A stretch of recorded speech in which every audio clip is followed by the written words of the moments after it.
God, it just wants to spin right.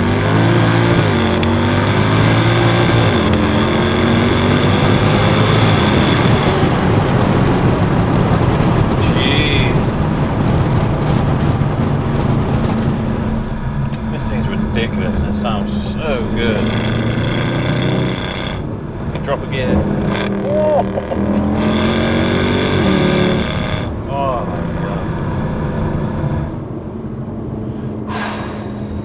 What a car.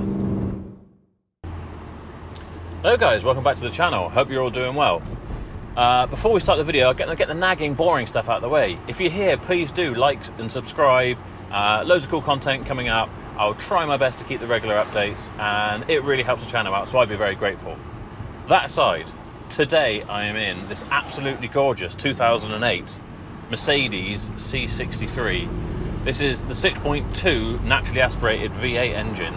It's the pre-facelift version, which from what I understand has the more reliable engine, fingers crossed.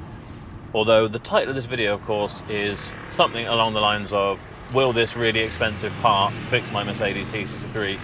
And that's kind of what this drive is about today. The car I've had for a few months in stock, and was just driving it around, enjoying it sporadically because it absolutely drinks fuel.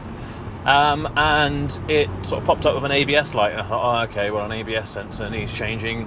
And then I got pulled over by a police officer who said, do you realise that your brake lights are on constantly? To which I said, no, I have no idea. I just had an ABS light come on, and the power steering went, and yeah, apparently my brake lights were sticking on constantly.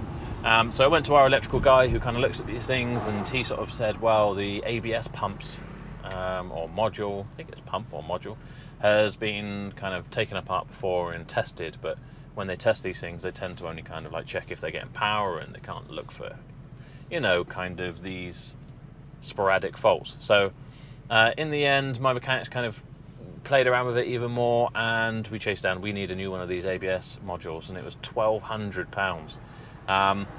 That said, that was us searching around, going through kind of ABS repair specialists, and they managed to source us one. Otherwise it would have been probably £3,000, I think, from Mercedes for one of these. The correct part numbers, there was none available second hand.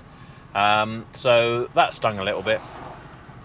So ABS pump changed, which solved all of our problems, but a new one occurred. You'd be driving along, and the command module, which is the sat-nav, radio, etc., would close down. It would tell you there was a battery fault. Well, we know this, I think, had a new battery, or at least we charged it. So then we had a charging fault from the alternator, which we again had to take off, get it sent away. A replacement, again, £300 for an alternator. This is sort of like AMG tax people talk about.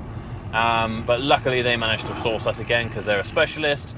We've got a good relationship with them for about £180. So this is the test drive now, to kind of give it a longer test drive and actually check whether this has fixed this car.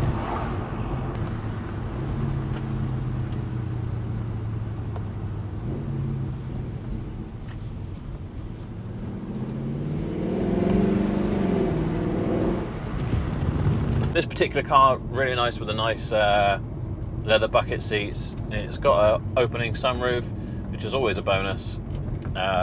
It comes with all the things you'd expect from a C63, really. Sat-nav, cruise control, flappy paddles on the gearbox. The gearbox we'll come back to, talking about that. And heated seats, you know, all the mod cons for this era. This is a 2008, so you're not getting Bluetooth music. You get a Bluetooth phone, but that's it. Okay, I think we ought to do some draggy time, see if we can't get a 0-60 out of this without wheel spinning to oblivion. Okay, 0-60, here we go. Oh, just span the wheels.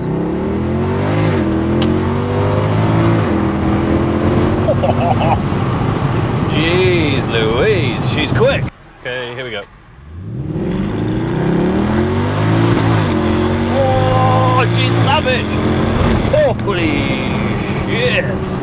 Woo. This car is mad.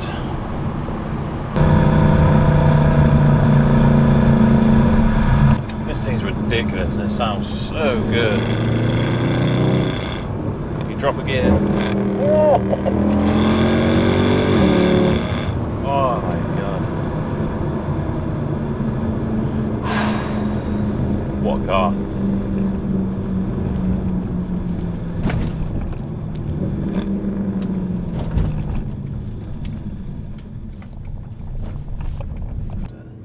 the amazing thing about the C63, ridiculous, relentless power, just pure torque, but it's really easy to drive, you know, automatic, really nice light steering, standard Mercedes type stuff, really nice light steering, if that's what you like.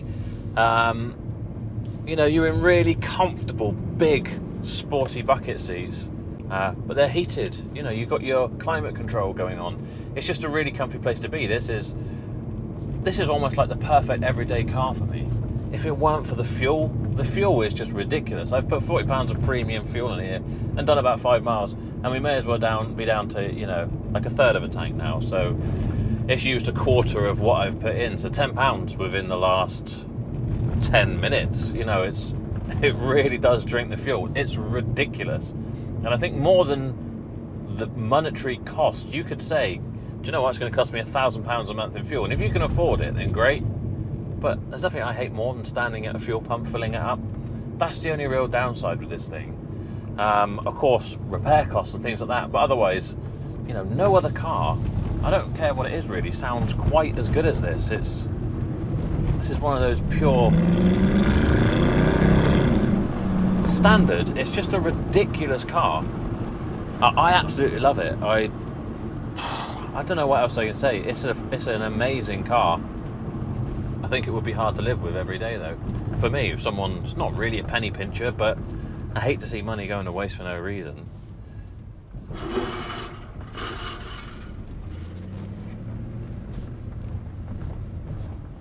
Now, I said I'd mention the gearbox very briefly, and that is just to say that don't expect it to be the snappiest gearbox in the world. It can be quite delayed. So we're change gear.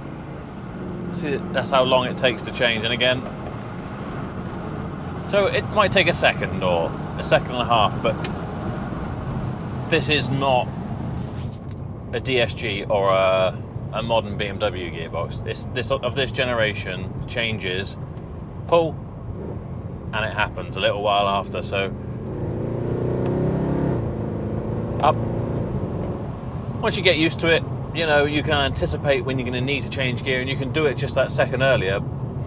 But if you were to go out and buy one of these expecting it to be a real snappy modern Mercedes or BMW style automatic gearbox and using the flappy paddles and using the gears manually, you will be disappointed. That said, it's still a fantastic gearbox, and once you get used to wanting to change up the gears quicker, you'll soon make your peace with it. So, should you buy a C63?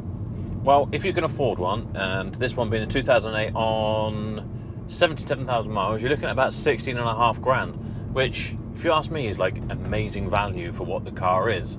But of course, there's insurance, tax, which I think on this is something like £600 a year, and the running costs, which are going to be pretty astronomical considering the fuel consumption.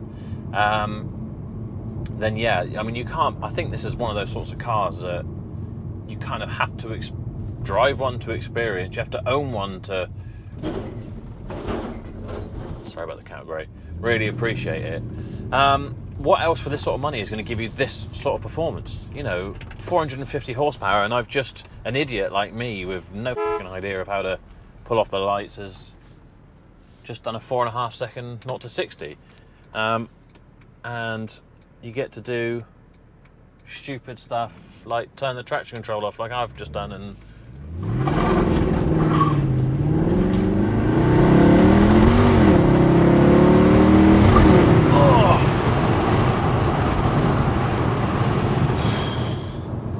it's ridiculous, and it sounds so good. You cannot, I mean, this is the best sounding car I've ever driven. It sounds like God gargling his mouthwash in the morning. It's so guttural and raw.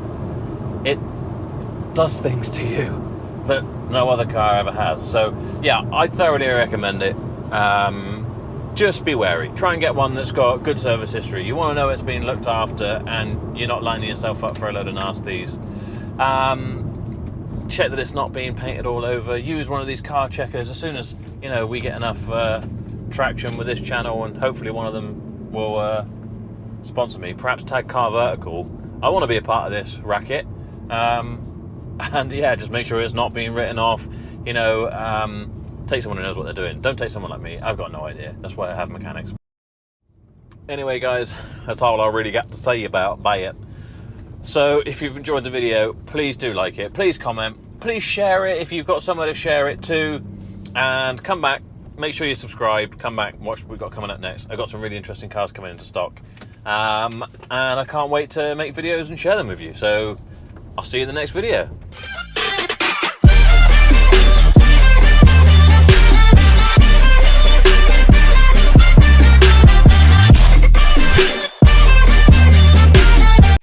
I nearly forgot to say, guys, the whole point of the video, the guys at Barrow Motors, Ryan in particular, working on this car, has solved all these problems. The lights haven't come back on. Fingers crossed that's it, but I've done plenty of miles. I've given this car some abuse and no warning lights coming up. So thank you, Ryan.